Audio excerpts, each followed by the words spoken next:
Doctor বাবু বাড়ি আছেন নাকি? ডাক্তার বাবু, চিল্লাচিল্লি না করে চলে আসুন। বলুন আপনার সমস্যা কি? সমস্যা তো অনেক, কিন্তু কোনটা দিয়ে শুরু করব বুঝতে পারছি না। ধীরে সুস্থে যে কোনো একদিক থেকে সমস্যাগুলি বলতে শুরু করুন। কি আর বলবো ডাক্তার বাবু, জুতো না পরলে পায়ে মাটি লেগে যায়, ছাতা না নিলে মাথায় রোদ লাগে, ফ্যান না চালালে গরম লাগে, আবার ফ্যান চালালে মিটারের বিল বাড়ে, আইসক্রিম খেলে ঠান্ডা লাগে। ভীষণ সমস্যা ডাক্তার বাবু, ভীষণ সমস্যা। আপনার সমস্যা মেটানোর জন্য যে ডিগ্রির দরকার সে ডিগ্রি আমার কাছে নেই। আপনি ভাগুন এখান থেকে। আছেন, চলে আসুন। বলুন আপনার সমস্যা কি? ডাক্তার বাবু আমি কানে কম শুনি। বেশ, বলুন তো 5। কি বললেন ডাক্তার বাবু? 10। বললাম 5 আর আপনি শুনলেন 10। কনগ্রাচুলেশন, আপনি কানে কম শোনেন না, আপনি তো দেখছি কানে বেশি শোনেন। যান, আপনি বাড়ি চলে যান। ডাক্তার বাবু আমার আরেকটা সমস্যা আছে। কি সমস্যা তাড়াতাড়ি বলুন। আমি চোখেও একটু কম দেখি ডাক্তার বাবু। বলুন তো এইখানে কি কি লেখা আছে? ডাক্তার বাবু ওইখানে একটা মই আছে, আরেকটা বড়শি আছে। ওটা আপনার চোখের প্রবলেম না, ওটা আপনার শিক্ষার অভাব। চোখ ঠিকই আছে আপনার, শুধু একটু পড়াশোনা করবেন তাহলেই হবে। যান, বাড়ি চলে যান। এরপর কে আছেন? চলে আসুন। বলুন কি হয়েছে আবার? ডাক্তার বাবু আমার পায়ের ব্যথা তো সারলো না। আপনাকে যে মলমটা লাগাতে বলেছিলাম লাগিয়েছেন? লাগিয়েছি মানে প্রতিদিন 3 বেলা করে লাগাই, এই মাত্র লাগিয়ে এলাম। কোথায় লাগিয়েছেন মলম? কেন? ওই আম গাছে। আপনি তো বলেছিলেন যে জায়গায় আমার ব্যথা লেগেছে সেই জায়গায় মলম লাগাতে। ওই আম গাছে লেগেই তো আমার ব্যথা লেগেছে, তাই আম গাছেই মলম লাগাই ডেইলি 3 বার করে। এবার এখান থেকে ভাগুন, না হলে আমি যে আপনার কোথায় কোথায় মলম লাগাবো তখন টের পাবেন। এরপর কে আছেন? চলে আসুন। কি হয়েছে বাবু তোমার? ডাক্তার বাবু ওর মাড়ির দাঁতে পোকা ধরে গেছে। বুঝেছি, ওর মাড়ির দাঁতটা তুলে বার করতে হবে। ডাক্তার বাবু আপনি বিনা ব্যথাতে দাঁত বার করতে পারবেন? না বাবু, বিনা ব্যথাতে দাঁত বার করা সম্ভব না।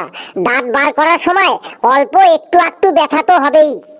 আমি পারি বিনা ব্যথাতে দাঁত বার করতে। সেটা আবার কিভাবে দেখি তো বেটা? এই দেখুন, বিনা ব্যথাতে দাঁত বার করে দিয়েছি। তুমি তো শুধু একটা বাচ্চা নও বাবা, তুমি একটা জিনিয়াস বাচ্চা। না ওই ওষুধটা দিনে 3 চামচ খাবে। চামচ কিভাবে খাবো ডাক্তার বাবু? চামচ খেলে তো আমার গলায় আটকে যাবে।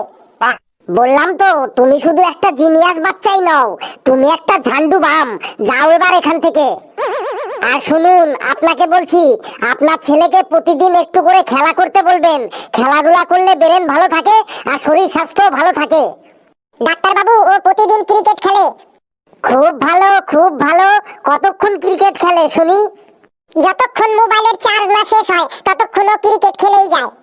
আপনারা এবার যান এখান থেকে, না হলে কিন্তু আমার প্রেসার বেড়ে যাচ্ছে। এরপর কে আছেন? চলে আসুন। ডাক্তার বাবু আমাকে বাঁচান আপনি। আরে কি হয়েছে সেটা তো আগে বলুন। ডাক্তার বাবু আমার 7 দিন ধরে পায়খানা হচ্ছে না ডাক্তার বাবু। আপনাকে তো আমি আগের বারই বলেছিলাম 1 বছরের বাচ্চারা যা খায় তাই খাবেন। খাচ্ছেন তো ওইগুলো? খাই তো ডাক্তার বাবু, 1 বছরের বাচ্চারা যা খায় তাই খেয়েছি আমি। কি খেয়েছেন শুনি? ওই মাটি, কাগজ, কলমের মোটকা, জুতোর ফিতে, ওইগুলো। কি ভয়ানক ব্যাপার রে বাবা!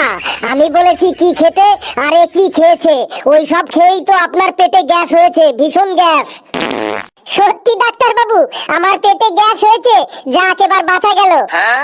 কেন বাঁচা গেল কেন? আর আমাকে অত টাকা দিয়ে গ্যাস সিলিন্ডার কিনতে হবে না। যাই তাড়াতাড়ি বাড়ি যাই, গিন্নিকে সুখবরটা দিয়ে গিয়ে। কি ভয়ানক ব্যাপার বাবারে বাবা! এরপরে কেউ আছেন? তাড়াতাড়ি চলে আসুন। বলো তোমার সমস্যা বলো। ডাক্তার বাবু আমার পেটে প্রচন্ড ব্যথা। তোমার পায়খানা কেমন? গরিব লোকের পায়খানা আবার কেমন হবে ডাক্তার বাবু? মাঝখানে গর্ত করা, গর্তের উপরে বাঁশ দেওয়া, চারিদিকে দরমার বেড়া দেওয়া, আর সামনে চটের বস্তা টানানো ডাক্তার বাবু। আরে আমি তোমার পায়খানার কথা বলছি।